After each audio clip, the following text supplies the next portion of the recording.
Dahil sa malamig ngayon, gusto kong magluto ng sinabawang manok. Hindi ko alam kung tawag dito ay tinola or sinigang na manok. Basta sinabawan ko kasi sobrang lamig. Gusto kong humigop ng mainit na sabaw. So, ito yung aking mga kailangan lang guys. Simple lang naman. At hindi na natin patatagalin pa. So, ito na guys. Unang-una, meron tayong bawang. Ito iluyan natin sibuyas. Tapos ito yung pakpak ng manok. Yan. At dahil wala tayong repolyo, so ito yung lettuce ang gagamitin ko guys. So, ayan na. So, ito na yung ating kawali. Isisindihan ko na po yung ating kalan.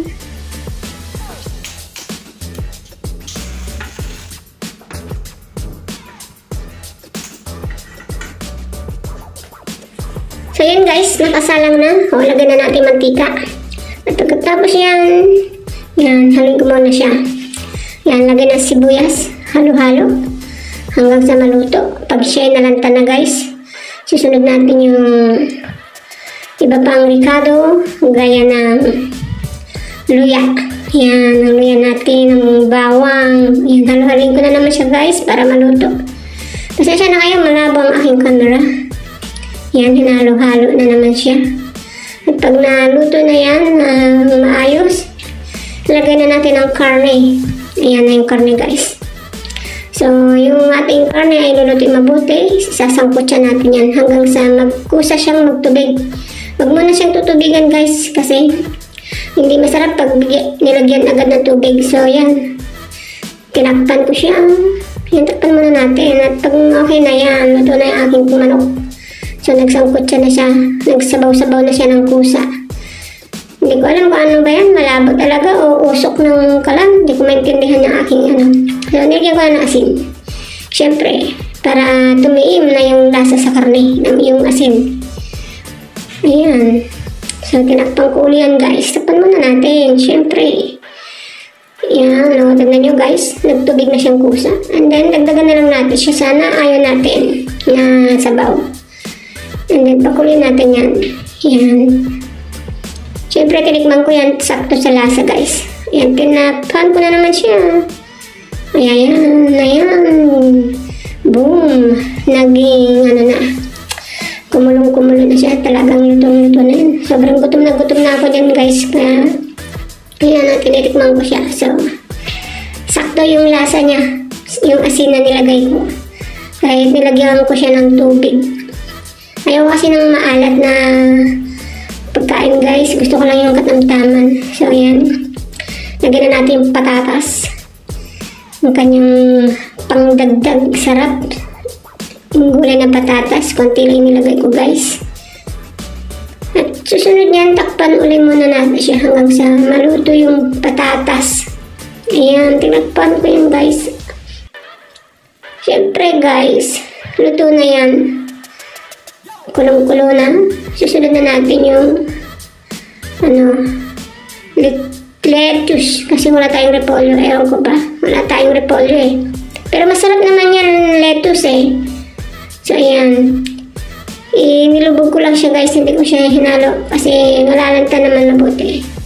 Yung maganda lang yung sakto lang yung paglanta ng gulay. Pag sobrang nalusak, di masarap. So ayan na. Diyan ang ating sinabawang manok. Yummy oh. Sarap-sarap. So yan, pinatay ko na. Kasi luto na yan guys. Talagang gutom na ako ng mga oras na yan eh. Talaga naman oh. Yan, patayin na. Patayin na natin. Yan, siyempre, pinatay ko na. At sasandugin na natin. Nalalagay natin sa malukong para tayo ay kakain na. Nangangamoy ang sarap ng aking pagkakaluto nitong sinabawang manok na ito. Yan, tinikman ko na naman.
Tunay na Pinoy talaga.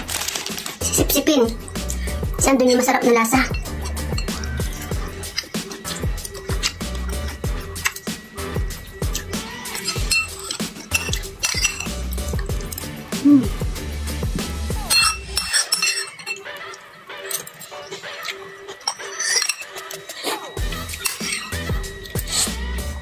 Ayan guys. Nabusog ang pobre. Ayan. Sarap. Plus. Actually, may tinira pa ako para mamaya may makain ulit tayo. Bago nyo ng buhay ng OFW.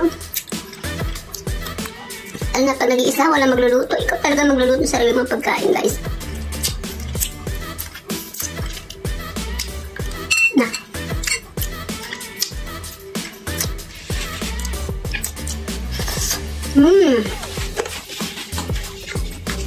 Boss. Ayan guys. Tuluya. Sarap to. Kasi nalutong mabuti. Ang paganda ng boses. Lalo sa mga may inubo. Luya. And then, syempre, nagiinom na. Busog na.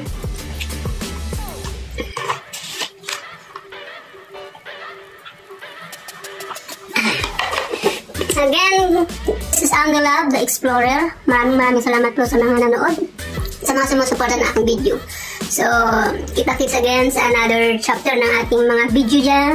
At syempre, huwag niyo pong kalimutan i-subscribe sa aking channel and don't skip the ads. Syempre, pag inyong sinubscribe, touch the button bell para sa lahat ng notification ng aking video ay ma-view ninyo. So, bye-bye!